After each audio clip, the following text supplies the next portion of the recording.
ফেরেশতাদের কাবা। আমরা যেমন মক্কায় কাবা, ফেরেশতাদের কাবা কিবলার নাম হচ্ছে আল বাইতুল মামুর। 7 আসমানের উপর। এটা কত বড় শোনেন। প্রতিদিন বিশ্বনবী বলেন, প্রতিদিন এই আল বাইতুল মামুর ফেরেশতাদের মসজিদে 70,000 ফেরেশতা ইবাদতের জন্য চান্স পায়। প্রতিদিন কয় হাজার? একবার ঢুকে যে বের হয়ে যায় কিয়ামতের আগে দ্বিতীয়বার আর তারা চান্স পাবেন না। ওইটা শেষ। এরপরে সিদরাতুল মুনতাহা, সীমান্ত বৃক্ষ, এটা আরো বড় একটা বিশাল বড় বড়ই গাছ আল্লাহ বানাইছে। ওয়া ইলাইহি ইয়ানতাহি ইলমুল মালাইকা, ফেরেশতাদের জ্ঞান সীমানা ওইখানেই শেষ। এর উপরে কি হয় ফেরেশতারা আর জানে না।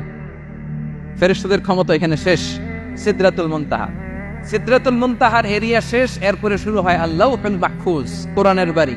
কোরআনের বাড়ি কই? বাল হুয়া কুরআনুম মাজিদ ফি, এটা মিন দুররাতিন বাইদা, সাদা ঝকঝকে ডায়মন্ড দিয়ে আল্লাহ বানাইছে। আমাদের সবার তাকদীর ভাগ্যলিপি ওইখানে লেখা, কি হবে না হবে। কোরআনের বাড়ি ওইটা, ওইটা শেষ। এরপরে শুরু হয় লা জামান লা মাকান এরিয়া। ওইখানে কোনো জামান নাই, মাকান নাই, no time no space area শুরু।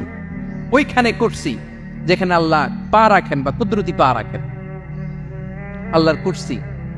বড় রাজা বাদশারা সিংহাসনে বসে পা রাখে একটা টেবিলের উপর, শাহী টেবিল, ওইটার নাম কুরসি। আল্লাহ বলে ওয়াসিআ কুরসিয়ুহুস সামাওয়াতি ওয়াল আরদ, আল্লাহর এই কুরসিটা এতক্ষণ যা বললাম এই সবগুলোর চাইতেও বড়। কুরসির উপরে আছে আল্লাহর আরশ, আর রহমানু আলাল আরশি ইস্তাওয়া, রব্বুল আলামিন ওই আরশের উপরে। আমি যেমনি চেয়ারের উপরে এরকম না, যেভাবে আল্লাহর জালালিয়াত, হিজ হাইনেস, হিজ রয়্যালনেস, আল্লাহর জালালিয়াত, আল্লাহর কুদরতের মাধ্যমে যেভাবে আল্লাহ আরশের উপর থাকা দরকার, আল্লাহর সত্তা, আল্লাহ ঠিক ওইভাবে আছেন, আরশের উপরে আছেন। ওয়া ইয়াহমিলু আরশা রাব্বিকা ফাওকাহুম ইয়াওমাইযিন সামানিয়া, কিয়ামতের দিন আল্লাহর এই আরশটা 8 জন ফেরেশতা বহন করবে। আরশ বহনের জন্য আল্লাহর ফেরেশতা লাগে না, কোনো কাজের জন্যই আল্লাহর ফেরেশতা লাগে না। আল্লাহ বলে কুন ফায়াকুন, হয়ে যায়। তারপরে আল্লাহ নিয়োজিত রেখেছেন।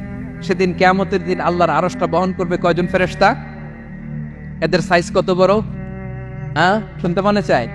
বিশ্বনবী বলেন ইন্না মা বাইনা শাহমাতি উযুনিহি ইলা আতিকিহি মাসিরাতু 700 সানা। বিশ্বনবী বলেন ওই ফেরেশতার সাইজ আমি দেখে এসেছি কত বড়। শোনো, যারা আল্লাহর আরশ বহন করবে, পুরো সাইজ বলা যাবে না। বিশ্বনবী বলেন ওই ফেরেশতার কানের লতি থেকে কাঁধ বরাবর। আপনার কানের লতি থেকে কাঁধ কতটুকু হবে? 4 আঙ্গুল 5 আঙ্গুল।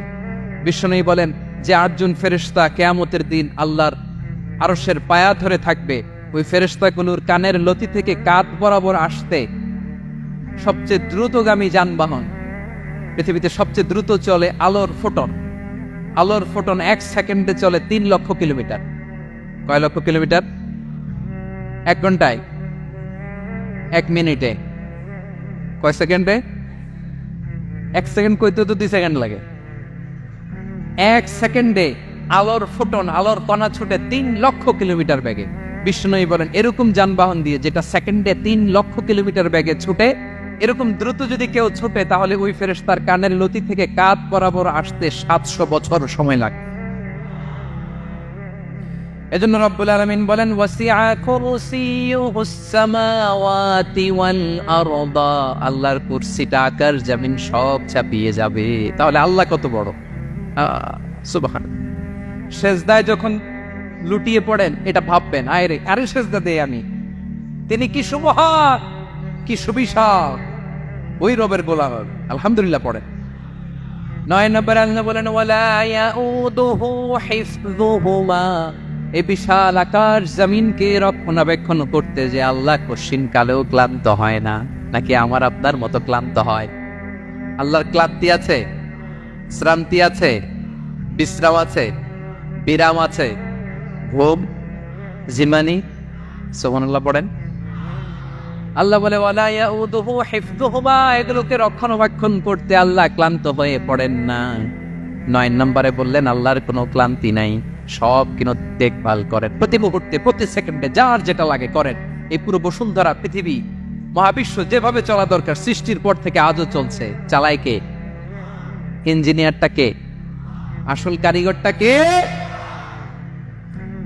9 নাম্বার চলে গেল, আল্লাহ ক্লান্ত হন না। আর বাকি রইল কয়টা? সব শেষে আল্লাহ তাআলা বললেন ওয়া হুয়াল আলিয়ুল আযীম, ওয়া হুয়াল আলিয়ুল আযীম, তিনি হচ্ছেন আল আলিয়ুল আযীম, সবশেষ কথা। প্রিয় ভাইয়ের, আমি বলেছিলাম আয়াতুল কুরসিতে আল্লাহর মোট কয়টা সুন্দর সুন্দর নাম আছে? দুইটা তো বলে ফেলছে, এগুলো কি ছিল? আল হাইয়ু আল কাইয়ুম। এবার সবশেষে 3 আর 4 নাম্বারটা আসছে, এটা কি? একটা আল আলী আর একটা আজিম। 3 নাম্বারটা হচ্ছে আল আলী, 4 নাম্বারটা আযীম। আল আলী মানে হচ্ছে সর্বোচ্চ, দ্য গ্রেটেস্ট, দ্য হাইয়েস্ট। তার উপরে কেউ আছে? ঊর্ধ্ব জগতের যে বর্ণনা দিছি, কি বুঝলেন? আল্লাহর উপরে কেউ আছে? এজন্য তিনি হচ্ছেন আল আলী, সবচেয়ে উপরে, সর্বোচ্চ, দ্য হাইয়েস্ট। তার উপরে কেউ। এজন্য আল্লাহ বলেন সাব্বিহ ইসমা রাব্বিকাল আ'লা। আল আলিয়ার আল আ'লা কাছাকাছি অর্থ প্রশংসা করো ওই আল্লাহর যিনি বলেন আ'লা, সবচেয়ে বড়। তার চেয়ে বড় কেউ আছে নাকি? তার উপরে কেউ আছে নাকি? আল আ'লা। এজন্য আমরা যখন সিজদায় লুটিয়ে পড়ি, আমরা যখন সবচেয়ে নিচে যাই, আমরা বলি আল্লাহ তুমি সবচেয়ে উপরে। আমরা যখন সিজদায় যাই, আমরা তখন সবচেয়ে কি? নিচে, তাই না? এর চেয়ে নিচে আর মানুষের সবচাইতে দামি অঙ্গ কপালটারে মাটিতে ঘষি, আমি সবচেয়ে নিচে, আর আমি বলি সুবহানা রাব্বিয়াল আহা, সুবহানা রাব্বিয়াল আ'লা। আল্লাহ তুমি সবচেয়ে উপরে, আমি সবচেয়ে নিচে, কিন্তু তুমি সবচেয়ে উপরে। সুবহানাল্লাহ পড়ে।